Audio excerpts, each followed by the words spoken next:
Next question के अंदर देखें, इसके अंदर भी हमारे पास एन स्क्वायर आ रहा है, तो इसके ऊपर भी हम रेशियो टेस्ट को अप्लाई करते हैं, क्योंकि अगर हम रूट टेस्ट को अप्लाई करें तो एन स्क्वायर की पावर में जब एन आएगा तो वो प्रॉब्लम क्रिएट करेगा। तो हम ऐसे करते हैं, रेशियो टेस्ट अप्लाई करते हैं। तो रेशियो टेस्ट में क्या होता है कि हम ए एन प्लस वन सबसे पहले फाइंड करते हैं। तो ए एन इसमें देखें, मतलब जहाँ पे एन है वहाँ पे हम वन एडअप कर देंगे। सेम ये x माइनस टू होल की पावर n प्लस वन हो जाएगा। अब इसकी रेशियो देखते हैं हम ए एन के साथ। तो देखिए जब डिवाइज़र में ए एन आएगा तो ये टर्म आपके पास कुछ इस टाइप में कन्वर्ट हो जाएगी।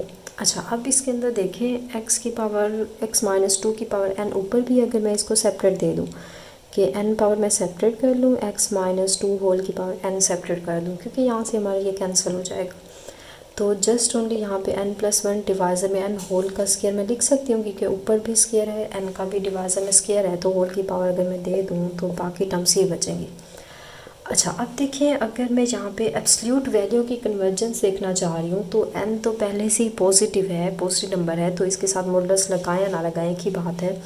बट आपका जो मॉडुलस है वो इस टर्म के साथ आएगा, x वाली के साथ। यहाँ पे तो वैसे कट हो गया है, बट x वाली टर्म्स जो है वो नेगेटिव है, इसलिए इसका मॉडुलस एज इट इज़ आएगा, क्योंकि हमें नहीं पता, इनफेक्ट नेगेटिव भी हो सकते हैं, पॉजिटिव भी हो सकते हैं, तो इसलिए हमने इसका मॉडुलस लगा दिया। इसके साथ लगाएं या ना लगाएं, n हमेशा पॉजिटिव नंबर ही होता है, सेट ऑफ नेचुरल नंबर, तो इसका आप खुद ही यहाँ से रिमूव कर दें।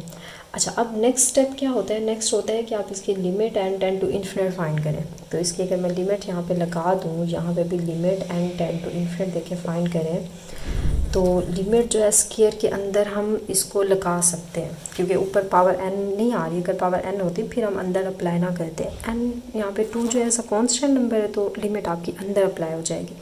अब ज़रा देखें, जब लिमिट आप अप्लाई करेंगे तो अंदर इन्फिनिट बाई इन्फिनिट फॉर्म बन रही है, तो इस पर आप लोकल रूल को अप्लाई कर दें। Limit n tend to infinite, n का डेरिवेटिव 1 का 0, अगेन n का डेरिवेटिव 1 होल का स्क्वायर आ जाएगा, और x माइनस टू में n है ही नहीं, तो ये एज इट इज़। अब ज़रा देखें यहाँ 1/1, तो आंसर 1 मतलब 1 का स्क्वायर, लिमिट खुद ही ख़त्म हो जाएगी, क्योंकि n पे डिपेंड कर रही है। n तो इसमें रिड्यूस हो गया है, जस्ट कॉन्स्टेंट नंबर बच गया है, तो ये आपके पास आंसर आएगा। तो मतलब यहाँ से just only x minus two whole का मॉडुलस जस्ट ओनली ये बचेगा।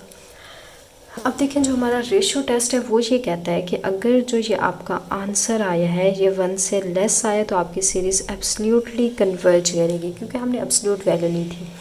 और दूसरा ये अगर 1 से ग्रेटर आ गया तो आपकी सीरीज़ डाइवर्ज करेगी, और अगर ये इक्वल 1 के आंसर आ गया तो आपका टेस्ट फेल हो जाएगा।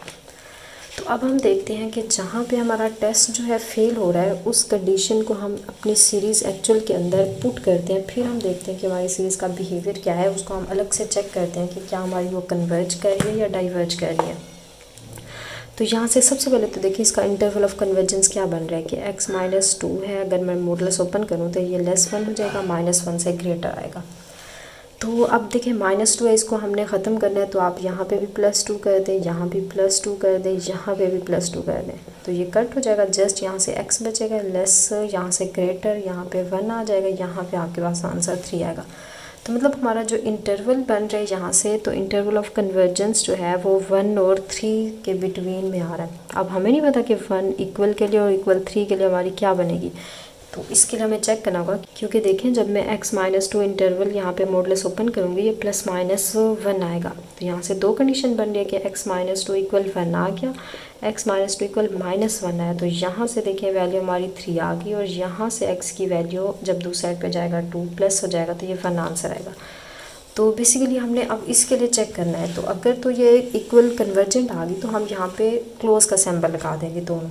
अगर जिस पे डाइवर्ज करेगी उसको ओपन कर देंगे, मतलब उसको इंक्लूड नहीं करेंगे। तो यहाँ से देखिए अब इस सीरीज़ हमें यहाँ से पता चलेगा। सबसे पहले मैं x इक्वल यहाँ पे 3 के लिए चेक कर लेती हूँ कि x इक्वल 3 अगर मैं रिप्लेस करूँ मेरी सीरीज़ क्या बन रही है। 1 से ये इन्फिनिट था, तो n का square as it is, x की वैल्यू देखिए मैं 3 रिप्लेस करूँगी होल की पावर n, और दूसरा मैं यहाँ पे चेक करूँगी जब मैं x इक्वल 1 पुट करूँ, तो ये n स्क्वायर 1 माइनस 2 होल की पावर n।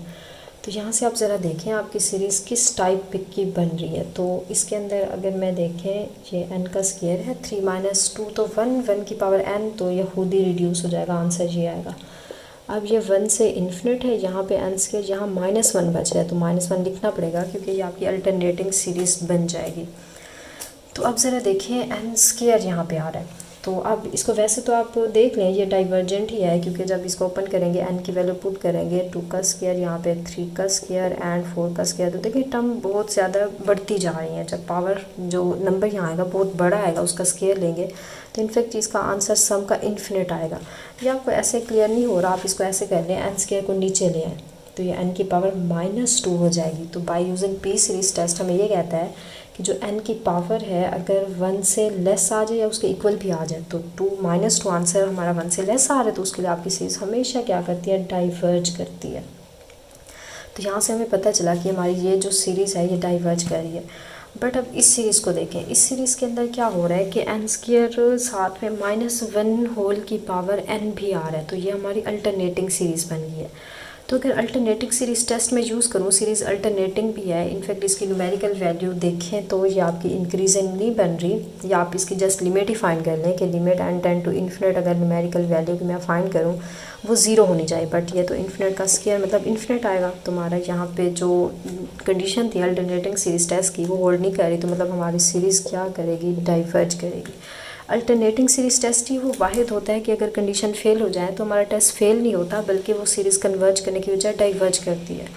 तो अल्टरनेटिंग सीरीज़ बहुत बेस्ट रहता है अल्टरनेटिंग सीरीज़ को बताने के लिए कि वो कन्वर्ज कर रही है या डाइवर्ज। क्लियर है। बाकी टेस्टेस तो हमारा अगर कंडीशन फेल हो जाए तो हम कहते हैं हमारा टेस्ट फेल हो गया, हमें किसी और टेस्ट की तरफ मूव करना पड़ता है। बट जो ये अल्टरनेटिंग सीरीज़ टेस्ट है, अगर सीरीज़ अल्टरनेटिंग हो उसके बाद आपकी टर्म्स डिक्रीजिंग आ रही हो, लिमिट 0 आ जाए, अब अगर इन दोनों में से कोई कंडीशन फेल हो जाए मतलब लिमिट 0 ना आए या आपके पास दूसरी कंडीशन टर्म्स डिक्रीजिंग ना आए तो डायरेक्ट आप कहते हैं आपकी सीरीज़ जो है वो डाइवर्ज कर रही है। क्लियर हुआ। अच्छा, तो अब हमने देख लिया इन दोनों के लिए हमारी जो सीरीज़ है मतलब x=3 के लिए भी और x=1 के लिए भी हमारी सीरीज़ डाइवर्ज कर रही है। तो इट मीन्स अब हमारा जो इंटरवल ऑफ कन्वर्जेंस बनेगा वो जस्ट ओनली ये बनेगा कि 1 भी इंक्लूड नहीं है, 3 भी इंक्लूड नहीं है। आप इसको ऐसे राइट करें या आप इसको ऐसे राइट कर लें कि 1 आप क्लोज के सिंबल ओपन के सिंबल लगा दें, ये आपका इंटरवल ऑफ कन्वर्जेंस आ गया। अब रेडियस ऑफ कन्वर्जेंस बताना है तो ये वाला होता है माइनस, जहाँ पे ये -1 आ रहा है, -2 होता है या इनफैक्ट -r इन जनरल होता है। तो आपकी r की वैल्यू 1 आ रही है, मतलब रेडियस ऑफ कन्वर्जेंस आपका r आ रहा है और इंटरवल ऑफ कन्वर्जेंस ही आ रहा है। क्लियर होगी बात। अब नेक्स्ट देखिए, अब इनफैक्ट इसकी एब्सोल्यूट वैल्यू की कन्वर्जेंस डाइवर्जेंस भी देखना चाह रहे हैं तो एब्सोल्यूटली भी हमारी सीरीज़ डाइवर्ज कर रही है, क्योंकि यहाँ पे जब हमने पुट किया था यहाँ पे तो हमें पता चल गया यहाँ पे सिंपल भी कन्वर्ज कर रही है, एब्सोल्यूटली भी कन्वर्ज कर रही है। बट एज MCQs अगर कर रहे हैं तो आपसे ये भी पूछा जा सकता है, एक n स्क्वायर सीरीज़ बनी थी और दूसरी -1 होल की पावर n और यहाँ पे n स्क्वायर बना था, तो इसकी एब्सोल्यूट वैल्यू लेते हैं तो वैसे ही पॉजिटिव तो ये डाइवर्ज करे, इसकी एब्सोल्यूट वैल्यू लें तो सीरीज़ इसमें कन्वर्ट हो जाएगी तो ये भी डाइवर्ज करेगी, सिंपल भी डाइवर्ज करिए, एब्सोल्यूट भी डाइवर्ज करिए।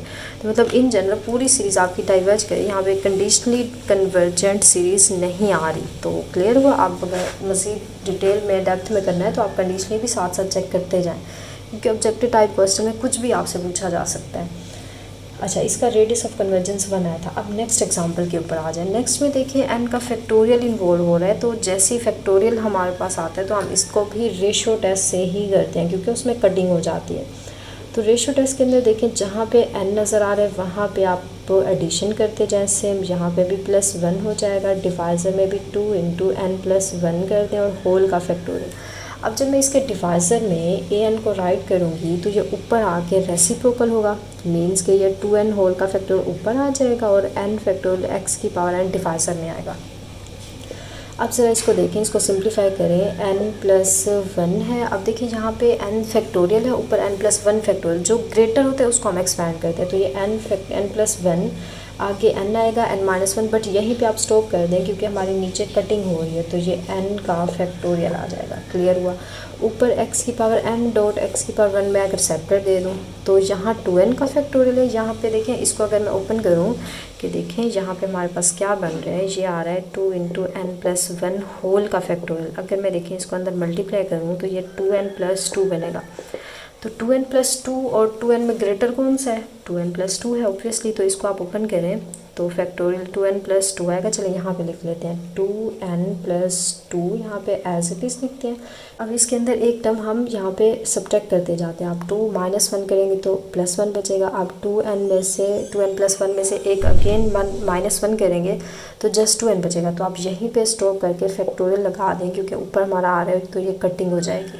अब जो यहाँ से हमारी बाकी टर्म्स बच गई हैं तो इनको आप राइट करें, तो यहाँ से n फैक्टोरियल है, यहाँ पे x की पावर n आ रहा है, तो x की n से x की n कट और n फैक्टोरियल से n फैक्टोरियल कैंसिल हो गया। तो अब देखें, अब हमारे पास ऊपर n+1 आ गया एंड डिवाइज़र में हमारे पास 2n+2 है, 2n+1 आ रहा है और साथ में ऊपर देखें। अब देखें अगेन, अगर मैं मॉडुलस वैल्यू को देखना चाह रही हूँ तो बाकी तो n वाली सारी टर्म्स तो हैं वो पहले से ही पॉजिटिव है, तो मॉडुलस आप ना लगाएं, जस्ट x वाली टर्म के साथ मॉडुलस लगा दें। तो ये तो वैसे कैंसिल हो गया, तो जस्ट यहाँ से x का मोड आपके पास ऊपर बच जाएगा। तो अब सर इसके ऊपर लिमिट अप्लाई करेंगे, limit n tend to infinite, इसकी हम लिमिट अप्लाई करते हैं ना n टेंड टू इन्फिनिट, तो यहाँ पे भी आप limit n tend to infinite कर लें। तो ये देखें आपके पास ये क्या आएगा कि यहाँ x का मोड लिमिट से बाहर आएगा। जब इस पर मैं लिमिट अप्लाई करूँगी तो ये इन्फिनिट बाय इन्फिनिट फॉर्म बन रही है। तो इसके ऊपर वैसे तो लोपिटल रूल भी अप्लाई हो सकता है, बट ये थोड़ा लेंथी हो जाएगा। आप ऐसे करें, n की हाईएस्ट पावर से डिवाइड कर दें कि देखिए नीचे भी n स्क्वायर, n ये है n मल्टीप्लाई होकर स्क्वायर दे देगा। तो मैं ऐसे करती हूँ, n स्क्वायर से नीचे डिवाइड करके एक n इसको दे दें, एक n इसको दे दें, इसको सिंपल n स्क्वायर से डिवाइड कर दें तो ये सिंप्लीफाई हो जाएगा। n स्क्वायर को n स्क्वायर से डिवाइड करें, ऊपर 1/n आएगा प्लस ये 1/n का स्क्वायर। सेम डिवाइजर में देखें, अगर मैं इनको n सेपरेट दूँ तो 2n/n जस्ट 2 आएगा प्लस 2 ये n हो जाएगा। सेम यहाँ से 2 + 1/n बच जाएगा।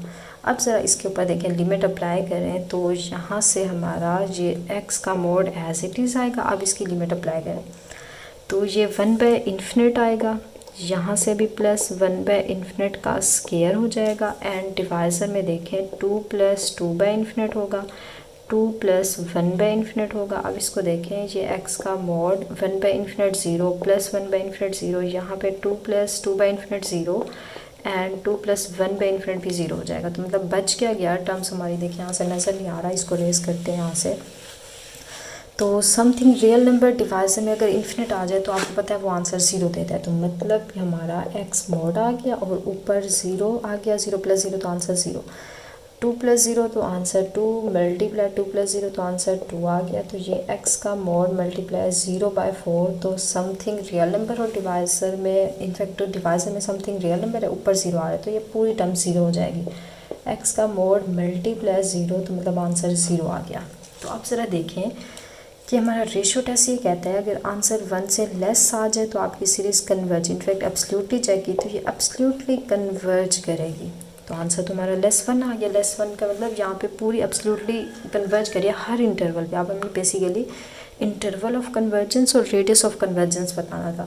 तो देखें ज़रा कि x की वैल्यू यहाँ पे मैं कोई नेगेटिव नंबर, कोई पॉजिटिव नंबर या इनफैक्ट 0 भी पुट करूँ, 0 × 0 तो मतलब पूरा टर्म आपकी ये 0 हो जाएगी। तो 0 हमेशा आंसर +1 है।